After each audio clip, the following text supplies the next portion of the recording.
Hi, my name is Wilma Clark Mosley, and I'm the president of the Unity Centre Association for Black Cultures here in Vancouver. We've just had a fantastic youth summit at the Douglas College campus in Westminster. My thanks to everybody that came out and contributed, and all of the people in the audience. We had some great performers, and we are so excited for what we're going to be doing in the future. So the Unity Centre Association for Black Culture is an organization that aims to bring the communities, the black communities across BC together in unity to move forward together on many different fronts. And if you want to learn more about us, please go to our website, UCABC.ca and .bc.ca, sorry. And we look forward to working together more in the future. We look forward to your membership, and let's just get on board and do this, BC. Thank you. Introduce everyone and give them an opportunity to share their story and maybe a couple of experiences. So we'll start with your lovely young lady Joan here first. So let me just introduce you. It's Joanne. So Joanne, sorry. Joan, not your fault. Not your fault. It's okay. All right. Joanne, let's give Joanne a big round of applause. Hi, I'm Joanne. I grew up in East Vancouver. I am a student studying geography and urban studies at Simon Fraser. I work for an NGO that works with at-risk Indigenous youth across the Lower Mainland, and I'm also a member of Hogan's Alley Society. That's me in a nutshell. Yeah. Right. Cool. All right, and we'll go to Josh. All right, so I work with Joanne at the Hogan's Alley Society, and y'all all better learn about what we're gonna teach you about today. But I'm communications director there. I also am communications coordinator at SFU, Institute of Diaspora Research and Engagement. I do cultural events. I do all sorts of things, but I'm interested today to talk to y'all about something that happened to me last night. But anyways, but yeah, that's me. I do cultural events, art, all types of stuff. So. All right, Patrick. Okay, so my name is Patrick. I go by Leps. I rap. I'm 17. I still go to high school. I'm in grade 12, so I'm graduating this year. And that's basically what I do right now. I just make music videos, stuff like that. Try to get myself and my friends. Those are my two hype men right there. So we try to get ourselves out there as much as we possibly can. And yeah, just gonna keep pursuing music after high school. Beautiful. All right, Joanne, why don't you share, maybe give us a story, a little personal experience maybe that you've been through? Sure. So I studied geography, which is already a thing that Black people aren't supposed to do or aren't welcome, a space that is not inviting. So I'm the only Black student in the entire geography department. So there's a lot of situations where in the classes that I'm in, I constantly have to be that token person who speaks for every single Black person's experience. And starting off in university, it was a really difficult thing because I was constantly torn between picking my battles or wanting to speak my truth or not saying anything. And kind of as time went by, I got very comfortable with not being afraid to speak out when there have been injustices dealing with Black issues. So I was in a class recently talking about the urban built environment of Metro Vancouver and learning about the history and why buildings are the way they are and why the city is shaped the way it is shaped. And I had a professor who left out Vancouver's Black history. So when I asked him why he didn't talk about that, I essentially just got a very, very well-worded excuse that basically said it's too much to get into and it's not something like really worth covering. So yeah, it's kind of a constant struggle in academic institutions to have to fight for like my identity to be spoken about, and it's something that I've learned that if no one else does it, I have to be that person, and I'm willing to be that person who is going to ask teachers or ask other educators to make sure that histories are evenly spoken about, so we're not just getting a one-sided perception of the city. Yeah. ball. All right. For the first winner of this afternoon, we have ticket number 445302. 445302. If you have it, stand up, raise your hand, stand up if you got it. I know it's got to be in here somewhere. Almost. 302. Oh, wow, you lost it. Okay, redraw. 445271. 271. Hey, stand up, congratulations, our first winner today. She did a little shimmy, shimmy, shake. Nice, there you go.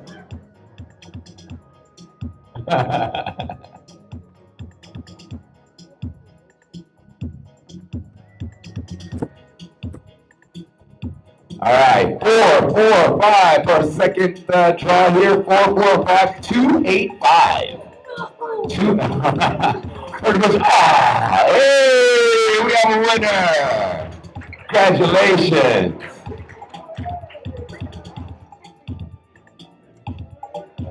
All right, one more.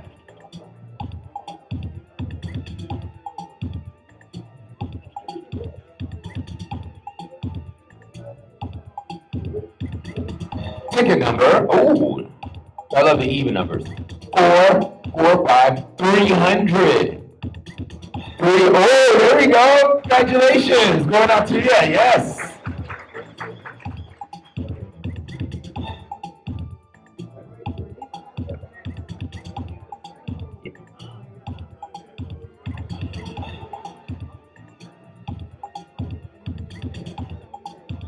Let's give Tasha a big round of applause, please. Give it up for her. What's up, everybody? Just a little, a little insight to your experience on that situation.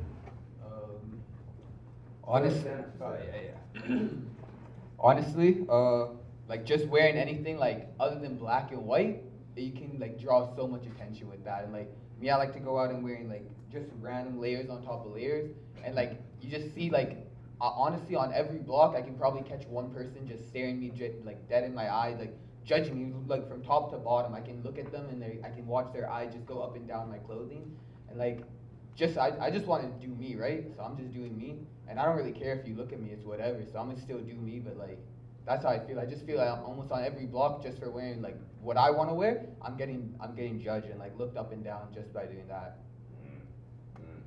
A round of applause there. These are things we go through every day, right? People judge all the time, and even just as human beings, it's kind of instinctive to look at someone and just, pass judgment. You really don't know them. See, you had your hand up here left. Come on, stand up here, my man.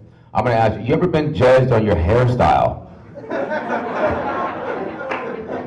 Well, no would be a lie. Well, I got judged on my hairstyle before it was in braids, obviously. I'm a ginger, so that was always very easy. Yeah, you might know that's a very easy target. It's one of the first things you probably notice about me when you look at me is that I have bright orange hair. So that was obviously a problem when I was younger because people would really try to take advantage of me because of that. And then obviously when I braided my hair, that also got worse. But I really like my hair. And yeah, people want to judge me on my hair all the time, saying that, I don't know, like I'm stealing culture, I'm a culture vulture, or I'm doing this, I'm doing that, I'm inappropriate, stuff like that. But at the end of the day, I'm just trying to be myself. I'm just trying to be, the best person I can be and just do myself while I do that. So. Right on. All right. Let me see. Who's ever been judged by the color of your skin? I want one of you tell me what it's like, okay? All right, man. Stand on up. Come on up here, Dante. All right, tell them.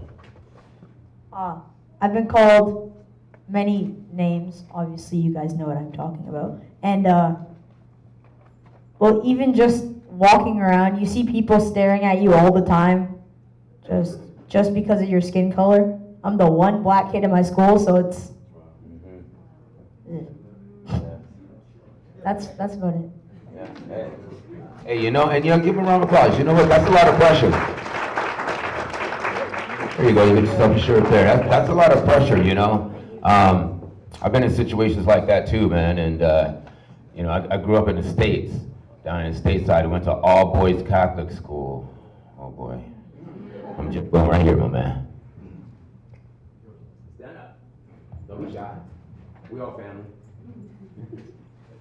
So so I'm Filipino, and usually people are like, oh, where are you from? And I'm like, is it really that hard to think? Wow, one person said oh, you look like you're Indian. I'm like, where? So,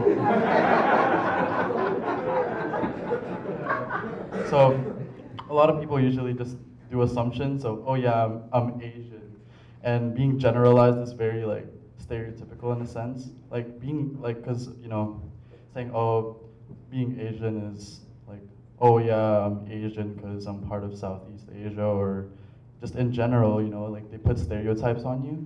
That's kind of rough, and being asked of where you're from is kind of because for me, being in the Philippines, coming from a third world country, it's not really. I'm not gonna put shame to this. I'm not really proud of my country because due to kind of treatment we people get there, low wages and stuff. That's one of the things why my family decided to go here, because it's pretty rough to be living in a third world country where the minimum wage here, you could buy a mansion with a yearly saving of that kind of minimum wage here, and people earn barely any money there. So that's the kind of pain that I kind of don't like talking about with people with when it comes to that question. People say oh, it's a simple answer, but honestly it's not really that simple, but yeah.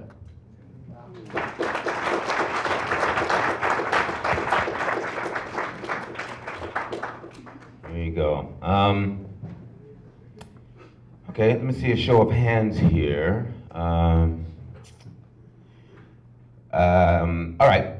Has anyone in here been kind of felt pressure to fill the token black role? The token black role, huh? Right? Hang on, let me come up here. Let me see somebody up here. Oh, okay, we're gonna get to you too. But hang on, let me see someone up here. Where? Let me see a show of hands. Who's ever been like that? Come on. Come on, you can do it. No pressure to fill it. Well, I feel that pressure every day. I work in retail. It's, you're the only visible black. You gotta talk to the mic. Sorry. So it's every day, but it's been that way my whole life, right? So, I was raised in Thompson, Manitoba for a few years, and we were the only black children in the school. Yeah. And it's tough. I don't know exactly what Dante's going through, because things have not changed that much. So it's time for change.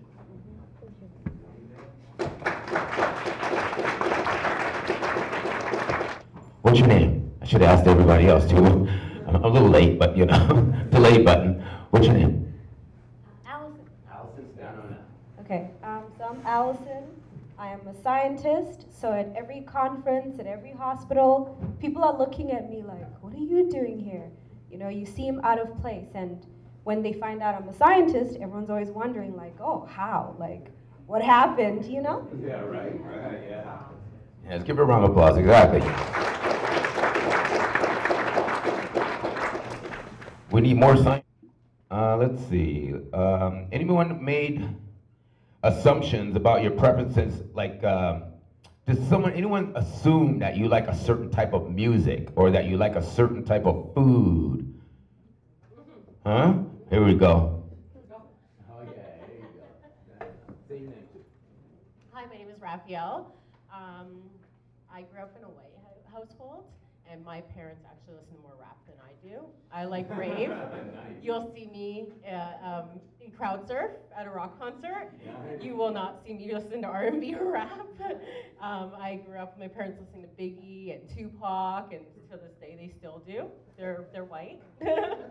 And no, I think people really look at me and they're, oh, she must love hip hop, she must love rap, and no, I'm listening to Sum 41, you know, or rave, yeah. So thanks. And I was because I'm mixed, so people may be a bit confused, but everyone's like, oh, where are you from? And I'm like, oh, I was born here. And they're like, no, where are you like really from? Like, where's your mom from? Or like, where's your dad from? And I always have to be like, oh, my mom was born here, but but she is half Jamaican, half Trini, and my dad, I'm pretty sure was born here, and he's Greek. So it's pretty interesting when people are like, no, where are you actually from? Because obviously, by my skin tone, it's like you're not from here. So that's pretty interesting.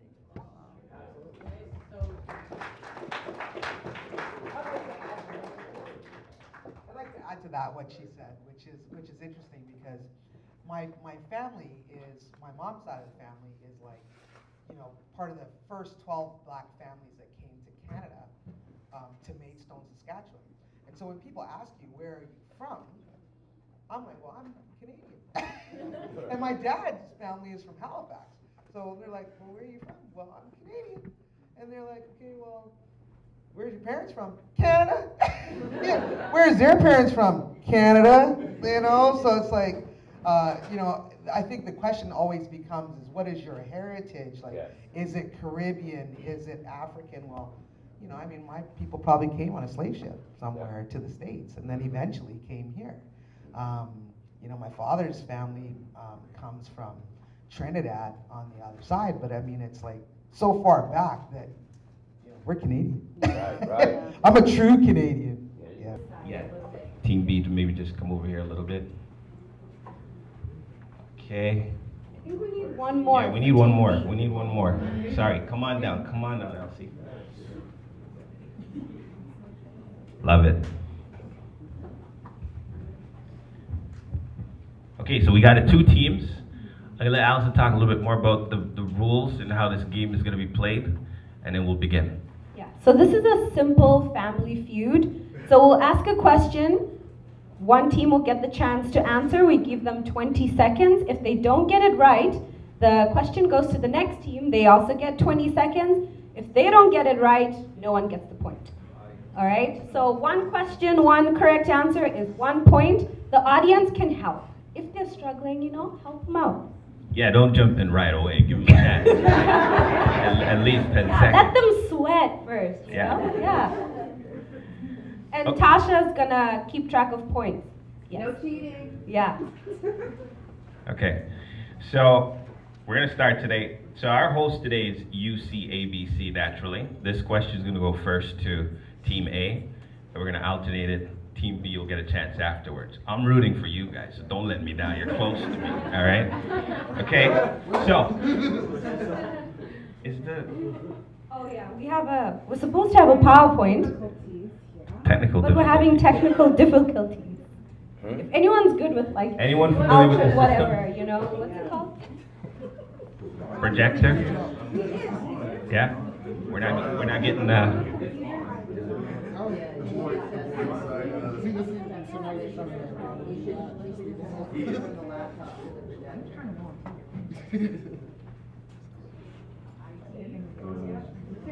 So while we wait, I'll entertain you guys with a little story.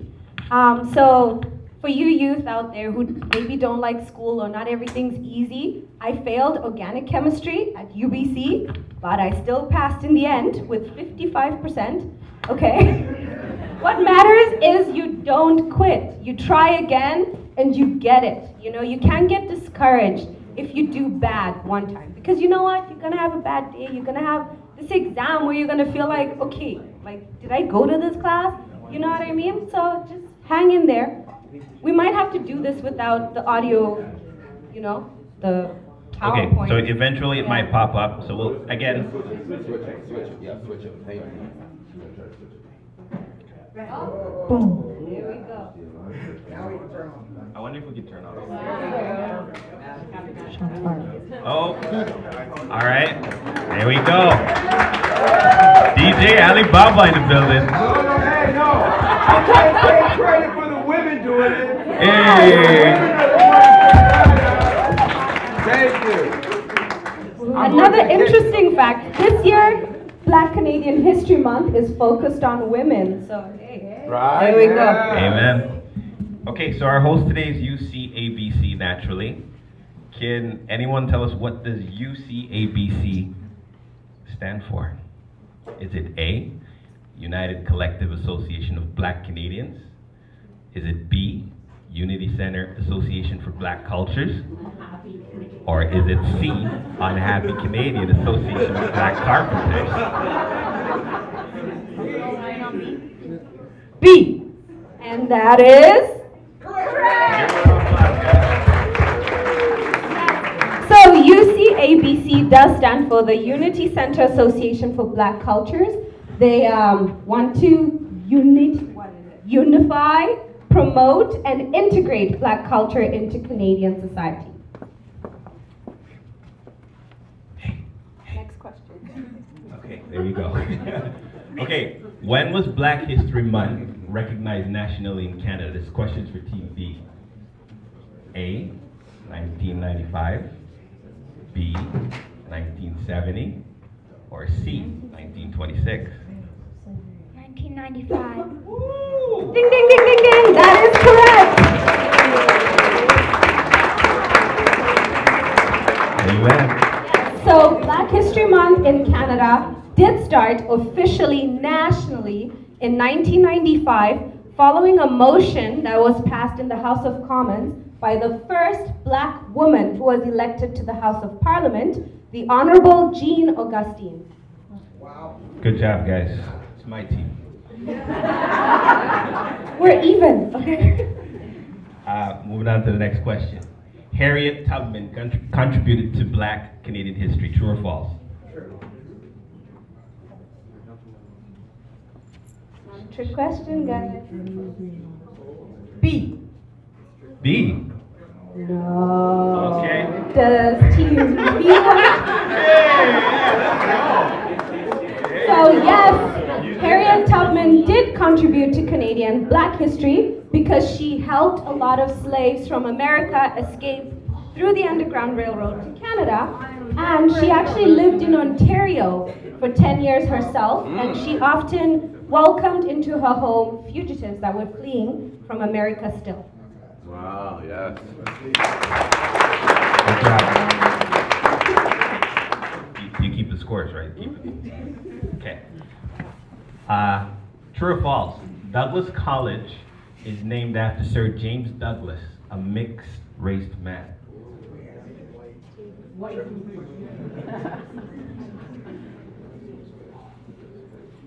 Guys, you can't look at me. I can't give you the answers. You're like,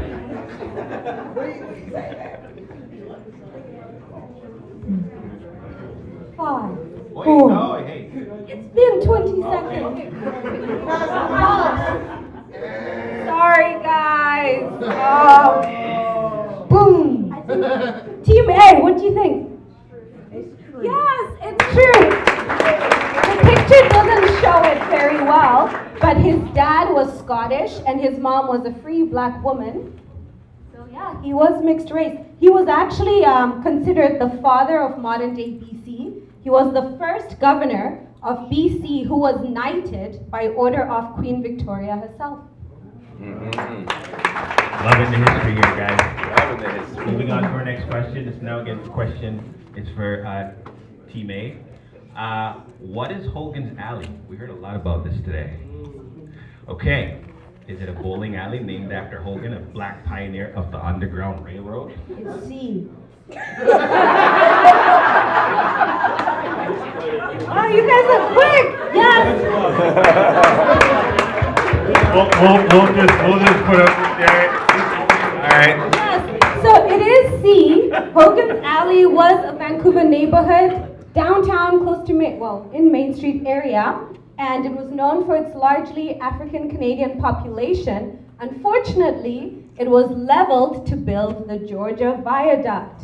But, good news, there's a lot of people from the Hogan's Alley group, and a lot of people here as well, actually, who have been working, and things are going on, so, you know, be on the lookout for maybe a revival of that community, maybe in forms of a community center where we can all go hang out. All right? Yeah. Good job. I'm a little worried about this guy, you know, his mom's kind of big in the whole history of everything going on, and he has the mic. So you should give somebody else the mic. I don't know, he's just shooting out everything.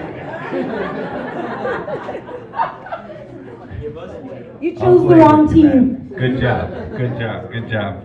Okay, who was the first black Governor General of Canada? Was it Michel Join, Michel Genet, or Michaela Jean? Yeah, you. A. That is correct. Michaela Jean was born in Haiti. She lived in Montreal, and she was the first black Governor General of Canada from 2005 to 2010. Good job, guys. Okay. Why was the Frickville, a poor black neighborhood in Halifax, destroyed? You all right? Oh, you're from there? You can't answer, man. You get your turn. Was it A, the city wanted to build condominiums? B, the city wanted to redevelop it for industry? Or C, the city wanted to build an amusement park?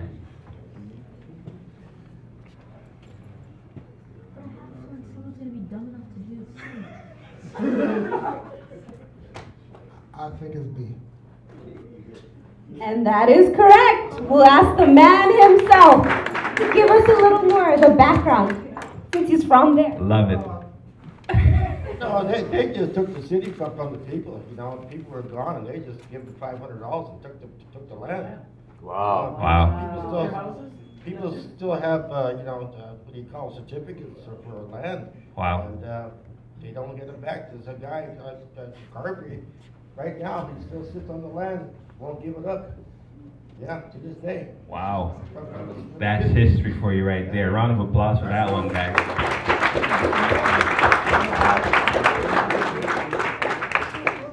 Okay.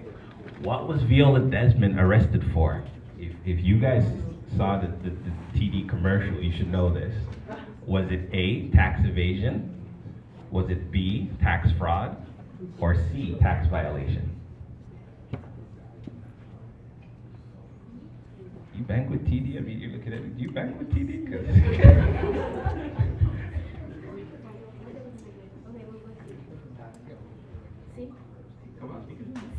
C? With your chest, girl. And that is correct. It was tax violation.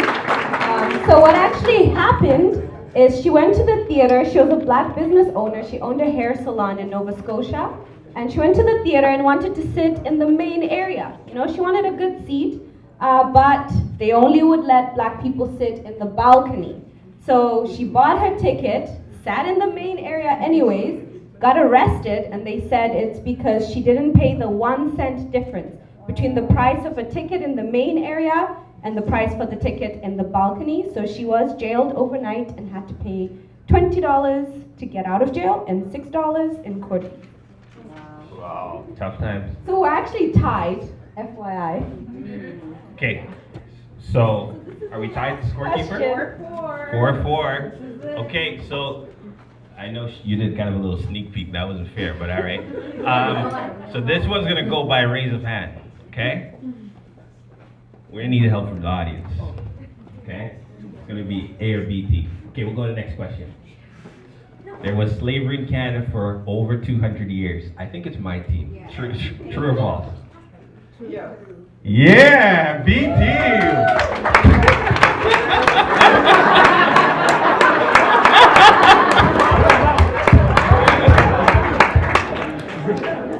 Good job. B team won, but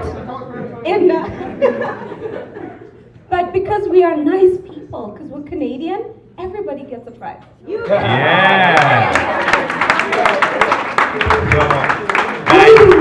Guys, let's give a big round of applause for our volunteers today. They were awesome. And thank you guys for being an awesome audience. A little bit more about, so thanks for playing, and a little bit more where you can find information about a lot of stuff we spoke about today. Your first source could probably be UCABC, because they're phenomenal at what they're doing. And here's just some more references for you guys to take note if you wanted to get some more information about Canadian Black history. And don't forget to sign up to join their mailing list or sign up for membership outside. There's something on the table there next to the pizza. Yes.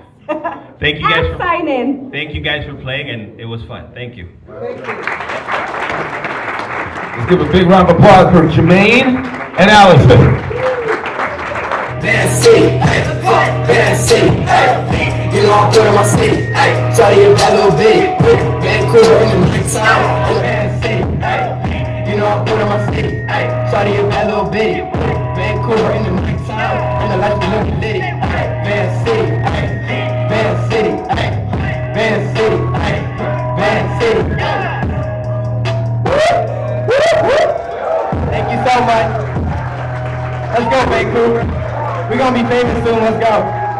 Thank you so much. You know it, hey, that's that Van City. You gon' see this history and this song repeat. I know for a fact. Everybody stand up for me one time. Everybody get up for me one time. Rock out with me one time. Let's go. I said, I know for a fact my black skin don't crack, but they all think we sell that. No knowledge, just profit, more raps. I know for a fact my black skin don't crack, but they all think we sell that. No knowledge, just profit, mumble raps, say we don't work.